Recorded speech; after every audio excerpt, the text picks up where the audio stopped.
Unlock the full potential of your Lovable applications by seamlessly integrating with Supabase, the open-source Firebase alternative, to supercharge your backend. First, navigate to the Integrations section. Within your Lovable platform dashboard, look for the Supabase connector and initiate the setup process.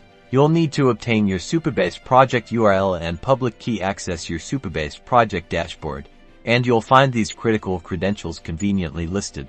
Back in Lovable, you'll see dedicated fields to input your Supabase project URL and public key. Carefully copy and paste these details to establish the initial bridge between your services. This connection is secured, ensuring that your data is exchanged safely and efficiently. Once connected, you're ready to leverage Supabase's powerful backend features. Now, let's talk about user authentication. Supabase offers robust authentication, which you can configure within Lovable's user management settings. Choose your preferred authentication methods to keep your users secure.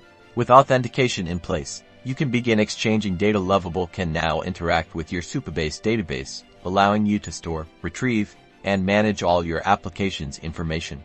This integration empowers your Lovable applications with Supabase's real-time capabilities. Imagine live updates, instant data synchronization, and a rock-solid backend, all driving a more dynamic and responsive user experience. Effortlessly manage your data and build powerful features by connecting Lovable to Supabase, opening up a world of possibilities for your digital creations.